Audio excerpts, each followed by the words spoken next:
I'll say Andra, and I was 2 days ago, and obi frame me, and I waka me say assembly it was Eastern region. Nani pakono catch me say driver I think it was a text message. The person sent a text message. Waka me say driver B war will be second because of coronavirus in Sensem no. Nani pakono kind of case that be the same way there. I was say me do mo sukona me ko hu asem na kre me do mo sukona tell say police for kra eden sem na aba betuja na eno na meka atro na Ghana for ankasa no me nim say to de bia ebi mo eye frustration o say ye den o but asem me de bia ya metai kan and say many are mad but few are on the streets. Sa asem no eye kasakea say woti ase na tre say wadwen mu edo na de meye and say me mouth the story no area sa asem we are making many are mad few are on the streets no me treat him atro.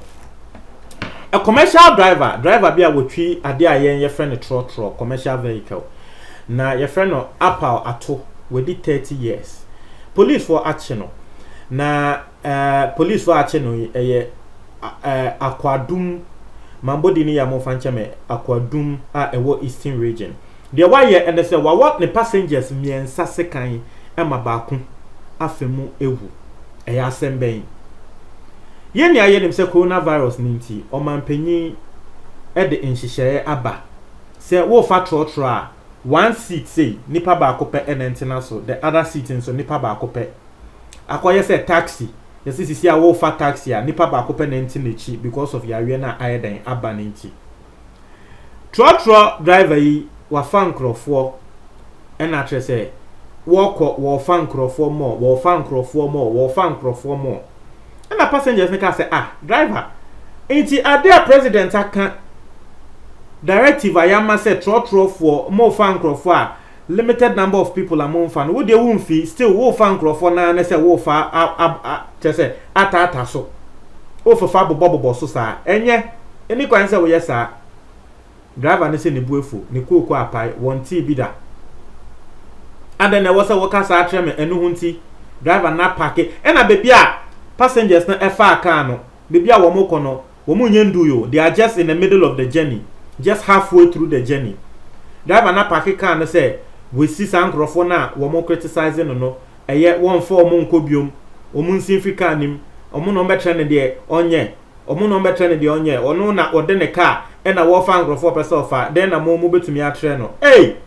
president ama directive no wo no mo e bisa say then na betumi atre no e ma we see crofo no na wonim na nka wo sin crofo no there is no problem ya wo na wo de wo car na wo sin crofo e bi to me last be me ko fa car na driver no wo ye den na me ne kasakasa sa na me misi fi car nim no problem no tu ne car ko ye enti be say no problem but what see wo mo no wonu mo car passengers na we see wo mo no say still wo mo ntia no the full amount of money na tre say kwa wodi omo kono wan for mo ankodu ho he is halfway through the journey wonu mo ndi ebufu esi omo wasan so pese waji wo musika te said ye wakwa akosi omo wo bebi omo kono na me gidi se eye wo kranka wo mpene na passengers na katen say asem we wati bi da bi ye ntiawo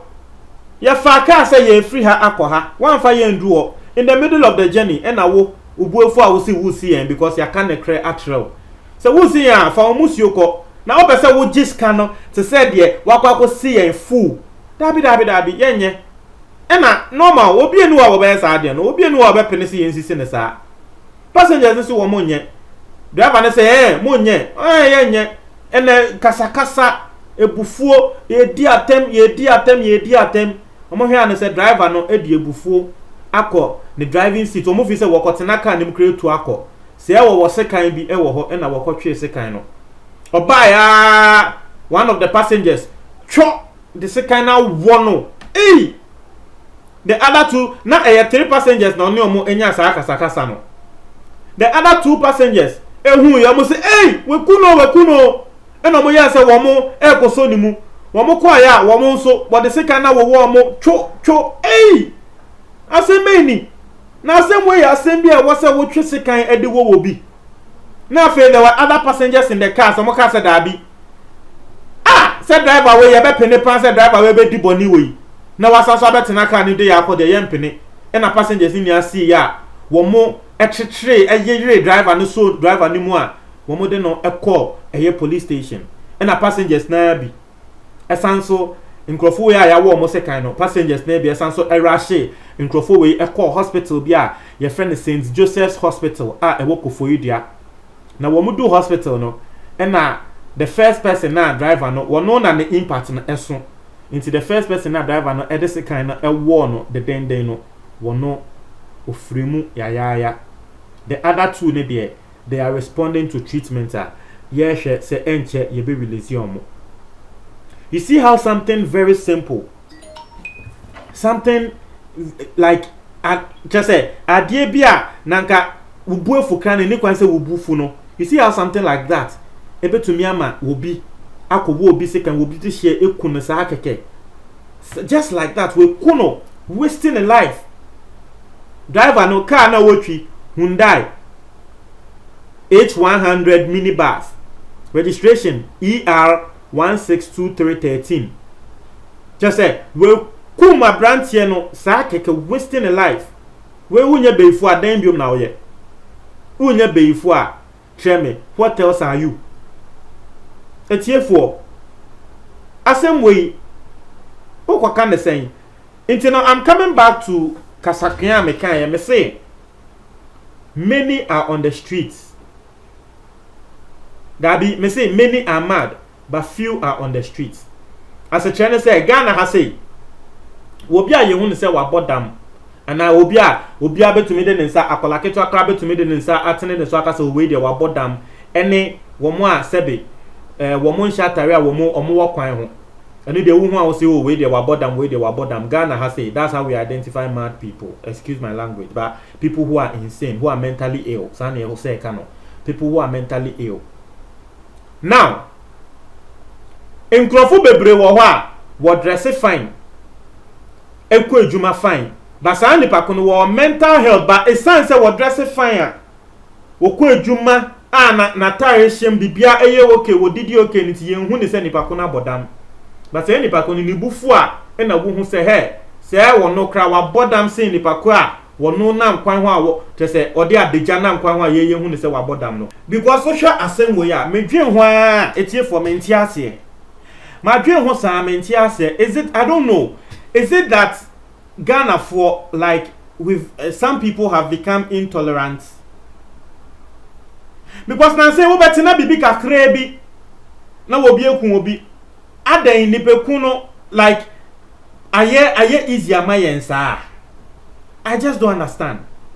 Is it that nipekuno ya adie bia eye easy anase den? And I make say na nse yanso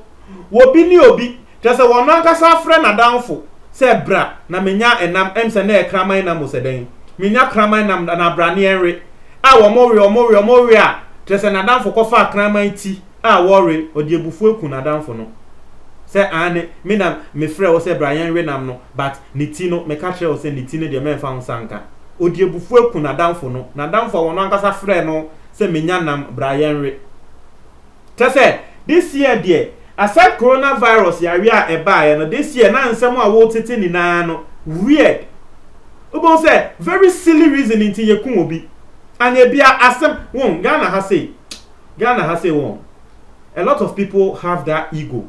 And no hunti wo ye bone kra na osusu said dabi you don't have the right to tell him. Meanwhile there were no ye no eye bone Ghana ha saa de na enye obroni akola ho se panyi eye bone a emfa ho wo beka panyi ni so beji atum onye ne se wo ya akola nti mentre me ba Ghana ha wo panyi ye bone na wo akola wo kokampe yesi we di panyi na tem openyi ya bone na akola kopeja na no kampe yesi we di penyi na tem enu hunti ene yeti wo man mu a entro bibi koso a yambesi ye bebie ya no ayeden aka because ye decide na ahye yasen ama ye di enyin openyi ya bone e wo se akola ye ko mu ko kampe wenya asem oko kampe wenya asem me assure say ebufu a driver no wode ekoye we ni say ebia wo no hu ni say da be passengers no mo ye nkola menyinsin mo ono driver no we di 30 years hu ni say masa wo betumi atre me de menye na wo driver 7 prediasa enye dambo enye dambo a wo ni pakunu fa ni nkosi ni destination ye wo so a wo say wo nti asika ni na meanwhile wo di ebufuo air drop no because wa kan the crack shell said the enye dambo a obeye bibi say enende ne ho training na de meti ye ne say wo mo chi ni wie ye no asem a na o kan say mekuno asem a na o kan no say ani mekuno wekuno ene won so yes sound that bre wekun nipa da se ni untre ma jo comment box mo tie for me da se